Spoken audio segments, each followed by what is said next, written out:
हर उठा हुआ हाथ दुआ के लिए नहीं होता, हर झुका हुआ पर्दा हवा के लिए नहीं होता। बुझ जाती है चिराग अपनी भी गलतियों से अक्सर, कसूर हर बार हवा का नहीं होता। नमस्कार दोस्तों, आज हम लोग sweetest love I do not go poem का जो है ऑब्जेक्टिव्स जानने वाले हैं। हमें उम्मीद है कि आप sweetest love I do not go poem जो है पढ़ चुके होंगे। ठीक है, अगर अभी तक नहीं पढ़े हैं तो इस वीडियो के कमेंट में जो है sweetest love I do not go poem का जो है लिंक दे दिए हैं। ठीक है, जाकर के उसको पढ़िए और उसके बाद फिर ऑब्जेक्टिव्स पे आइए। ठीक है, और देखिए किस तरह से चुटकी में जो है सारा ऑब्जेक्टिव हो जाएगा और आपको पता भी नहीं चलेगा, आपको दिमाग भी नहीं लगाना पड़ेगा। ठीक है, चाहे ऑब्जेक्टिव हो या फिर समरी हो, उसको जानने के लिए जो है आपको थोड़ा सा पोएम देखना होगा अगर आपके पास समय है, और नहीं है तो चलाइए जैसे काम चल रहा है। ठीक है, ऑलराइट। देखिए यहाँ पर sweetest love I do not go is composed bye, ये कंपोज किया गया है किसके द्वारा? Sweetest love I do not go. तो ये कंपोज किया गया है, लिखा गया है जॉन डॉन के द्वारा। ठीक है, ऑलराइट। यहां देखिए, dash is a metaphysical poet, है ना। कौन जो है एक मेटाफिजिकल पोएट है ना। मेटाफिजिकल पोएट है, मेटाफिजिकल मतलब होता है वैसे आध्यात्मिक। ठीक है, लेकिन आपको इंग्लिश में ही याद रखना है कि मेटाफिजिकल पोएट, मेटाफिजिकल। ठीक है, तो ये थे जॉन डॉन। तो John Donne is a metaphysical poet. John Donne जो है कैसा कवि है? तो मेटाफिजिकल पोएट है। ऑलराइट, अब देखिए, John Donne compares his journey to the dash journey.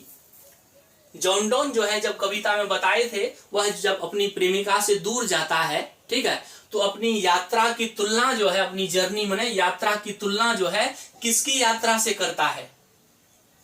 तो वो करता है सूरज की यात्रा से। तो क्या हो जाएगा? सन जर्नी, माने अपनी यात्रा की तुलना सूरज की यात्रा से करता है। ऑलराइट, यहाँ देखिए, John Donne had seen the sun setting.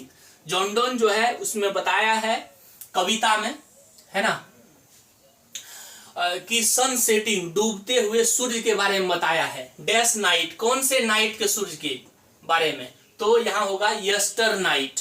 एक बार जो है पूछ लिया था ये क्वेश्चन, इसी वजह से जो है इसमें हम ऐड कर दिए कि डैश नाइट, तो यस्टर नाइट। ऑलराइट, यहाँ देखिए, John don has a dash in the poem.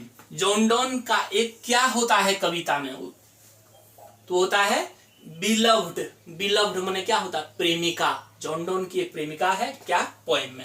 Alright, John don says that dash power is very weak. John Donne कहते हैं कि किसका पावर जो है, शक्ति जो है बहुत कमजोर होता है। कविता में बताए थे, तो ये बताए थे मेंस पावर, माने इंसान की ताकत जो है बहुत कमजोर होती है। ऑलराइट, यहाँ देखिए, John don can not live without his dash. John Donne can not live माने वह जिंदा नहीं रह सकता है, विदाउट हिज डैश, किसके बिना? तो अपनी प्रेमिका के बिना, मतलब बिलव्ड मतलब प्रेमिका के बिना। चलो ना यहाँ, the poet says that we can not recall our dash.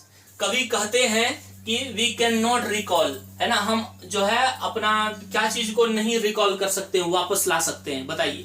तो अपने आवर पास्ट, है ना, माने अपने बीते हुए समय को जो है वापस नहीं लाया जा सकता। देखिए, John Donne was born in. John Donne का जो है जन्म हुआ था, कब हुआ था?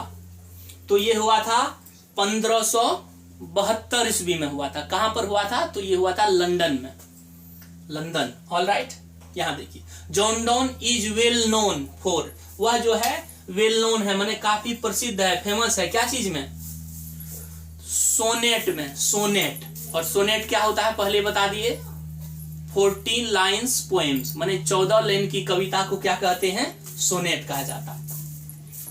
वियरीनेस मीन्स, है ना, आप देखिएगा पोएम में वियरीनेस वर्ड का यूज हुआ है, जिसका मतलब क्या होता है? उसका मतलब होता है टायर्डनेस, माने थकान जिसको बोलते हैं। ठीक है, ये भी आया था तो हम उसको ऐड करते जाते हैं। वियरीनेस मतलब थकान, थकान का आमतौर पर हम लोग जो वर्ड यूज करते हैं tiredness, tiredness. Alright, John Donne was forced to leave, है ना, उसको जो है जब कौन सा यूनिवर्सिटी में जो है था, जब उसे जो है उसके रिलीजन माने धर्म के आधार पर, उसके धर्म के आधार पर जो है, धर्म के वजह से जो है उसको कौन से यूनिवर्सिटी से जो है निकाल दिया गया था, बताइए।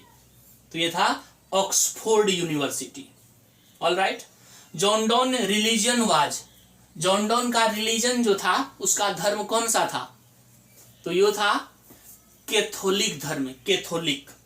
Alright, he was sent prison, उसे जो है प्रिजन माने जेल भेजा गया था, किसे, जॉन डॉन को, फॉर सेक्रेटली मैरिंग, माने सेक्रेटली माने चुपचाप तरीके से वो शादी कर लिया था, किससे कर लिया था, तो ये क्या था, पैट्रन नीस, पैट्रन नीस माने जो उसको जॉब दिया था, ठीक है, तो उसी का नीस से माने भतीजी से जो है शादी कर लिया, शादी जैसे किया तो जॉब से निष्कासित कर दिया उसको, ठीक है, और बोला जाओ भैया तुम जो है जेल में रहो। और उसके बाद जब वो बाहर निकलता है, जॉन डॉन एक्सेप्टेड ऑर्डिनेशन, है ना, वह जो है दीक्षा लेता है ना, इन एंग्लिकन चर्च, वह जो है एंग्लिकन चर्च में दीक्षा लेता है, ठीक है, एट द एज ऑफ, कितने साल की उम्र में, वह लेता है 42 माने 42 वर्ष की उम्र में जो है वह एंग्लिकन चर्च में जो है दीक्षा लेता है, और उसके बाद वो उपदेशक बन जाता है, प्रीचर माने ऐसे बाबा साहब प्रवचन देता है ना, उसी तरह से, ठीक है। तो हमें उम्मीद है कि ये सब हो गया है, ठीक है, बढ़िया से इसको, लेकिन once more I want to force you just first watch the Switches Love I Do Not Go poem video, then come here only, then you will able to understand it well. So hope that you must have understood all the poems and all the objectives related to that poem. So thank you very much once more.